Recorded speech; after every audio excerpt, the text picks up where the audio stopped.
Peace and blessings. This is Raisa Kiwala, the divorced Muslim coach. This being the month of the Quran and us turning to it for solace.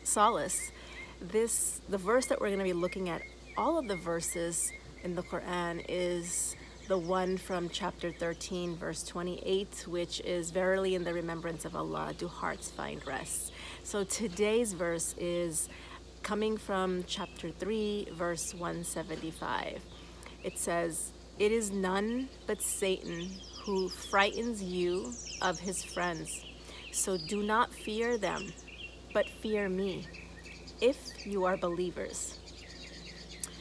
And when I read that, it really hit me in that's it right there. This really tells us how to approach fear and what it really is, right? First, Allah is telling us fear comes from shaitan, okay? So these are the whispers of shaitan. So if you're having fearful, insecure thoughts, they're coming from the whispers of shaitan, and it's not coming from a place of the truth, right? Because the truth only lies with Allah subhanahu wa ta'ala, because He's the one who has control over all things. So if you're searching for truth, which every soul is wired, it's part of our DNA, or it's part of our fitra, that we come here with, that Allah created us with, to connect to the truth, right? And fitra really is our natural tendency of goodness and of being in alignment of worshiping Allah subhanahu wa ta'ala. So remember, thoughts of fear, scarcity, lack, hoarding, jealousy, right? That there can't be enough for all of us. And, in terms of provision, all of that, it comes from shaitan planting those whispers within you. Whereas hope, possibility, potential, abundance, they all come from Allah subhanahu wa ta'ala, right? And being attached to that source at all times, and that's why we go back to that verse, verily in the remembrance of Allah do hearts find rest, where is that your rest state, or your peace state, where like you're secure, instead of being fearful and insecure, and you're thinking you're in this state of security because you're attached to that source.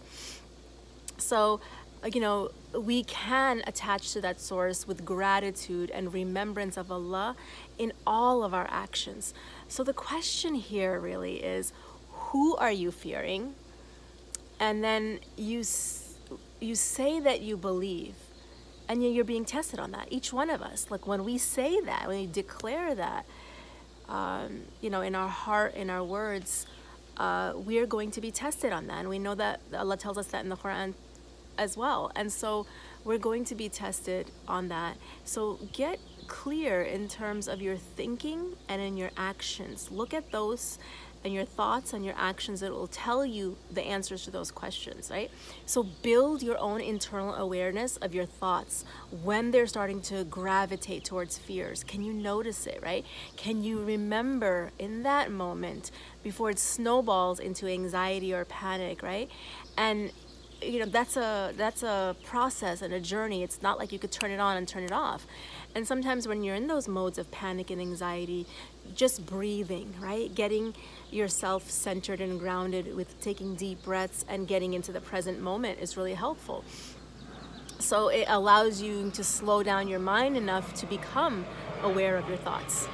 And as I started with that verse, verily in the remembrance of Allah do hearts find rest, sometimes even though we are remembering Allah, we're still not able to have that peace. We're still not able to grasp that. And there's a part of the puzzle that I haven't shared with you yet, and that is how we understand our experience of life, right? And understanding that our feelings, our emotions can get in the way of that strong connection, and kind of weaken that connection. So I want you to just think about that.